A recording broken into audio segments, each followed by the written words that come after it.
paliwanag naman ni kasi ngayon gasgas na gasgas yung IBP. Sinabi ng IBP legal. Sabi ng IBP legal. Ay bago pala yan. Play muna natin ito mga bayarang media. Tingnan niyo. Anong pinakamataas na alok sa'yo? Ito natawa kasi ako dito eh. Dito talagang na-booking. Ibig sabihin, aminado naman eh. Anong pinakamataas na alok sa'yo? May name your price. Sinabi Name your price. Ayan na. So sinabi daw na name your price. May alok. May nag-alok. Okay. Bayaran ba yan? Bay? Inalok lang naman eh. Hindi nga pumayag daw si Karen Davila eh. Pero ito, matindi. I said what? And nagbanggit ng ibang mga anchors. Like si ganito, eto presyo niya. Si ganon, eto presyo niya. Kita nyo? Ibang anchors. Hindi po ito reporter ha. Anchors. Iba, kasi para natin, iba-iba yan eh. Iba-iba ng katungkulan yung anchor, reporter.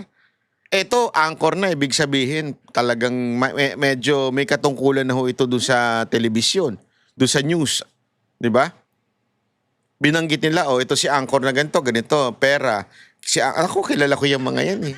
Kasi alam mo sa totoo lang, ito alam naman sa industriya kung sino yung mga bayaran na anchor. Yung mga iniiudulo ninyo, marami dyan bayaran. Sa totoo lang. Yung mga magaling mag-twist ng mga balita, ng mga truth, sila po talaga ang binabayaran. Although, ewan ko, sabi naman ni Karen Davila, hindi daw siya. Pero binanggit daw nung contact niya, si anchor ganito ang presyo niyan, si anchor ganito. Kaya ikaw, name your price. Wow!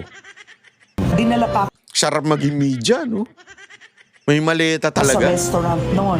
And that was actually, magugulat ka because it was an oil industry issue. Kita nyo na? Oil industry issue. Kilala ko rin yan. Hindi ko na lang sasabihin kung sino yung nagbabayad. Dami kong alam dyan eh. May maganda pala siya sinabi dito.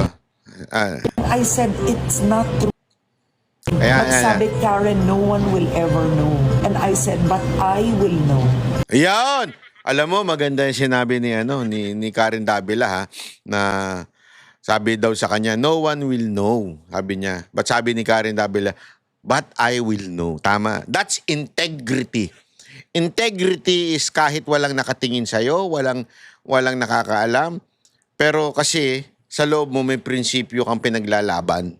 Yan ang integrity. I hope totoo yung sinasabi ni Karen Davila. Pero dito, mismong kasamahan nila nagsabi. Mismong kasamahan nila naglaglag na meron talagang mga anchor na bayaran. Kinomentohan ko lang yun para clear na dito sa issue na to. Marami talagang anchor dyan na bayaran. Sumasalsal ng lalo na ngayon, yung mga anchor nila, mga political analyst daw, ay naku po, puro bayaran yan. Bayaran yan. Kita mo nga, kahit suka, kinakain eh. Yung tinatawag nilang diktador noon, mamamatay tao, magnanakaw ngayon, pinupuri. Yan ang kita mo talaga yung nadudulot ng pera. Igisip, tanungin kita, ito. Be honest ha, bigyan ka ng isang maleta na naglalamang 400 million o naglalamang 300 million. Kainin mo nga yan suka. Baka siguro sasabihin mo, sige, gusto mo, dagyan mo pa ng kanin pa yan eh. Kakainin ko yung suka na yan. 400 million na ibibigay sa'yo. Buhay na pamilya mo nun. Di ba? Kahit sobrang sama ng tingin nila kay Marcos noon, ngayon, wow!